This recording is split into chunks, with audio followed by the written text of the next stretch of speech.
Dans cette vidéo, on va parler budget voyage en Polynésie française, les vols internationaux, les vols locaux, les locations de voitures, les hébergements, les activités.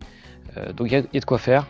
Ça va dépendre de ton itinéraire, de la période à laquelle tu viens, combien de temps à l'avance tu réserves. Donc on va traiter tous ces sujets-là dans cette vidéo.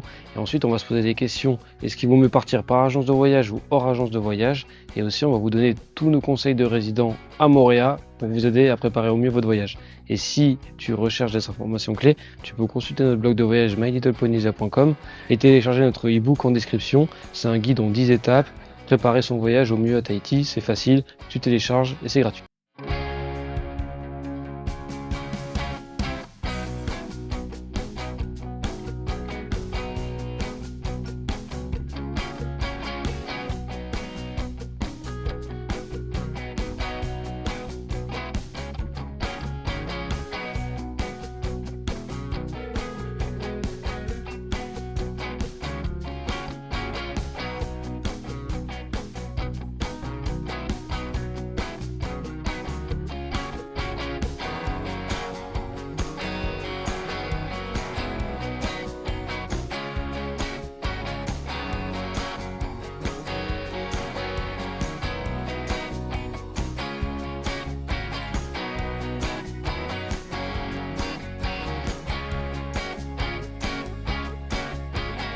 Donc le plus cher déjà, c'est le vol Paris-Tahiti. Et encore, ça c'est si on part de Paris. Si après vous partez d'une ville ailleurs en France, faut rajouter le vol interne ou le TGV.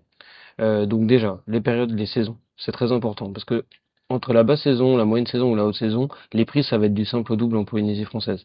Et surtout si vous réservez un peu en last minute. Au moment où je tourne la vidéo, on est début février 2026. Les gens qui souhaitent partir en juillet, août, septembre 2026, les prix ont explosé. Les billets d'avion ils sont à plus de 2500 € par personne et les hébergements, il n'y a plus beaucoup de disponibilité sur les îles. Donc si vous restez sur les îles principales, Tahiti, Moorea, Bora Bora, vous avez encore de la disponibilité. Dès que vous allez vous écarter un petit peu et vouloir aller sur Mopiti, Fakarava par exemple, à savoir qu'il n'y a plus du tout de disponibilité. Et chaque île est très différente, vous n'allez pas retrouver la même chose sur les îles. Des îles comme Bora Bora ou Tahiti ou voilà ou Moorea ou même Raiatea, vous allez avoir du logement, du deux pension, 2, 3 étoiles et bungalow sur pilotis.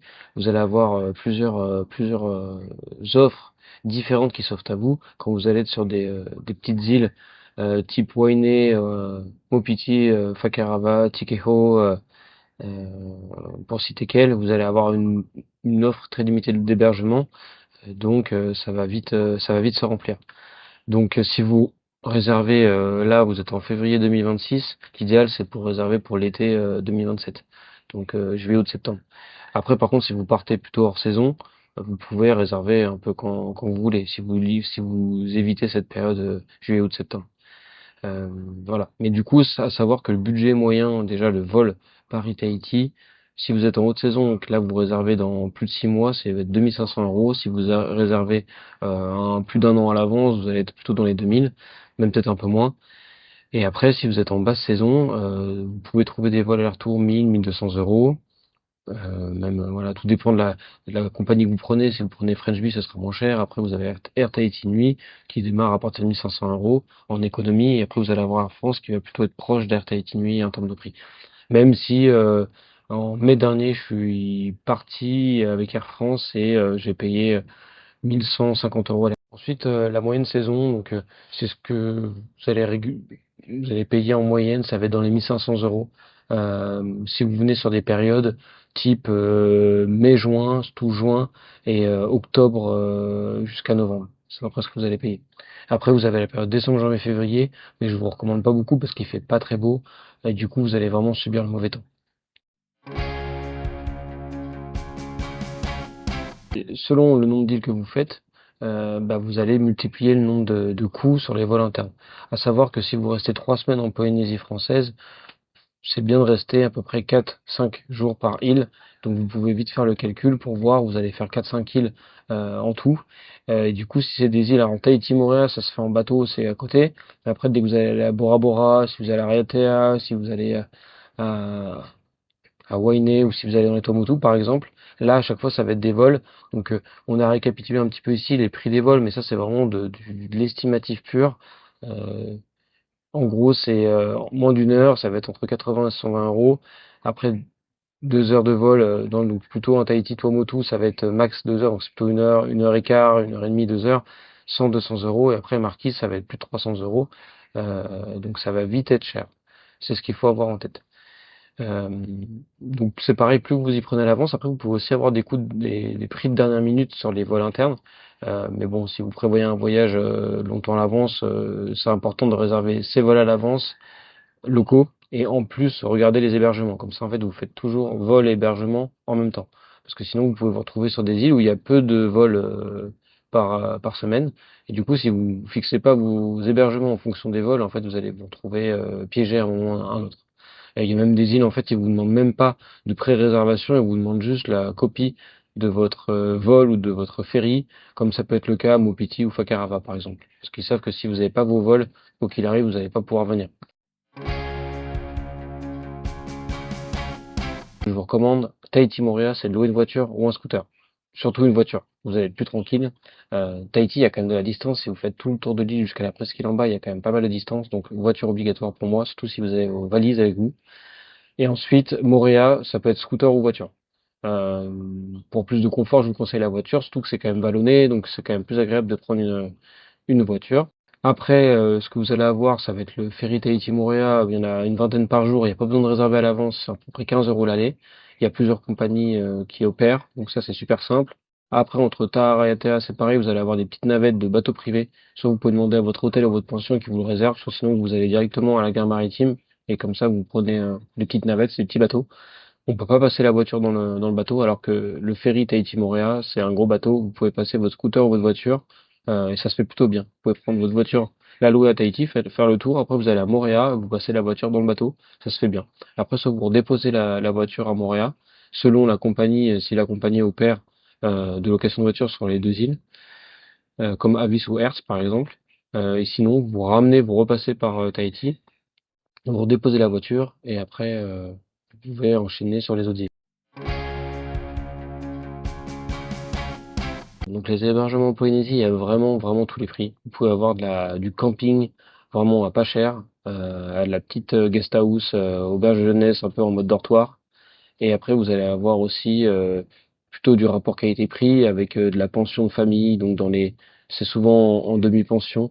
Euh, ça va tourner à partir de 80 euros, et les prix moyens, ça va être 100-200 euros par personne. Et puis après, pour quelque chose de vraiment sympa, avec vraiment pension complète, et avec aussi des activités, etc., faut compter plutôt dans les 300 euros. Et après, dès que vous êtes sur l'hôtellerie, on a mis un Timist Expérience, et de l'hôtellerie un peu plus premium, ça va être plutôt dans les 300 euros. Là, ces prix-là, ils sont en saison.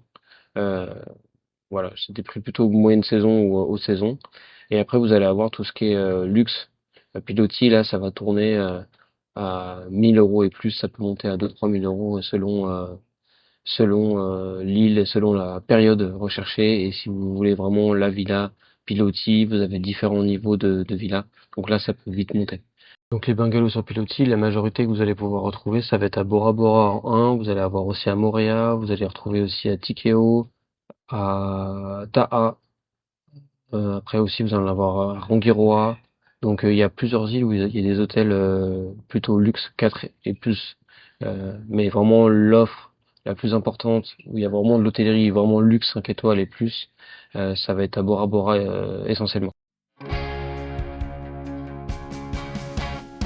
Si vous faites plutôt de la randonnée, donc des activités on va dire relativement gratuites, sauf si vous prenez un guide, ou si après vous prenez du coup vous faites des activités plus sortie bateau, excursion lagon, baleine, safari tour.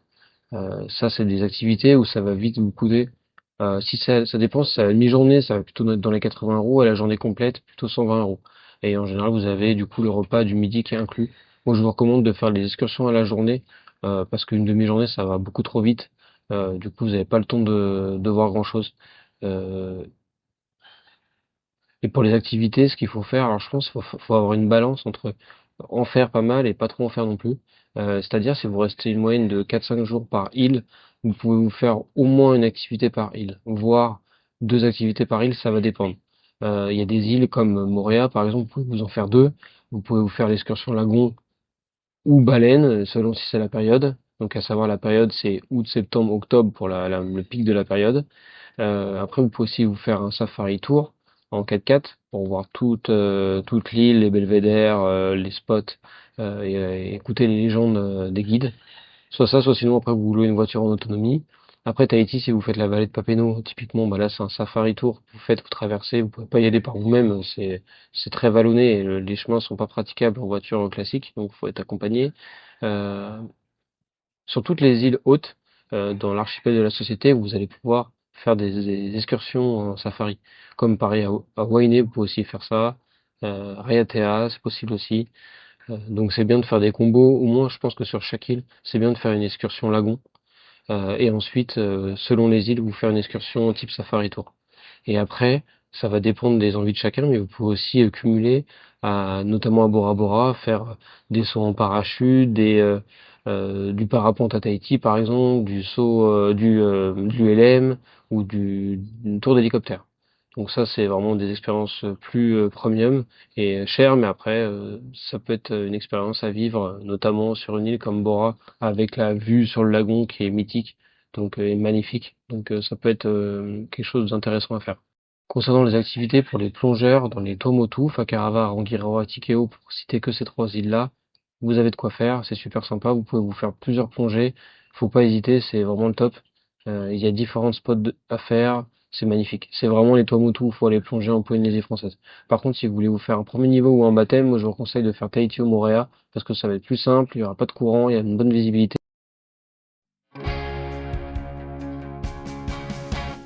Réserver suffisamment longtemps à l'avance, on va dire au moins un an à l'avance, en pleine saison, vous allez avoir, ça va être compliqué de descendre en dessous de 7 000 € par personne.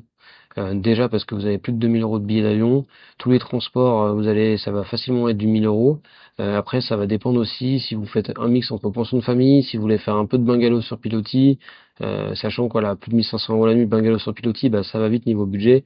Et c'est aussi, ça dépend des activités que vous voulez faire, si vous allez sur des îles plutôt lointaines ou pas. Donc c'est assez diversifié.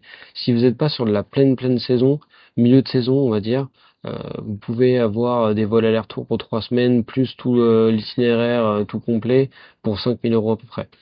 Et après, quand vous êtes hors saison, ça peut être plus bas, ça peut être 4 000, voilà. Mais après, les agences de voyage, en général, elles vont pas vous faire des devis en dessous de 4 000 € pour 3 semaines. Je préfère être clair sur ça. Après, par contre, vous pouvez vous réserver par vous-même si vraiment vous la jouez vraiment low cost.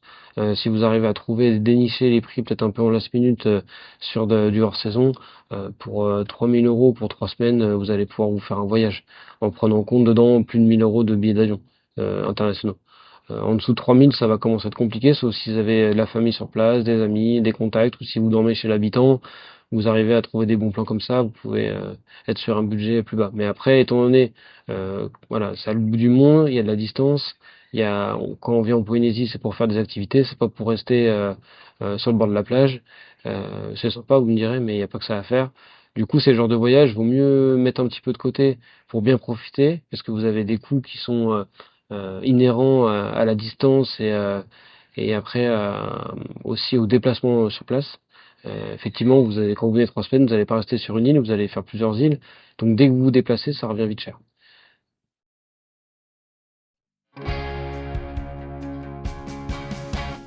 Ils vont gérer du coup en amont à vous trouver les pépites que vous souhaitez avoir en fonction de vos envies.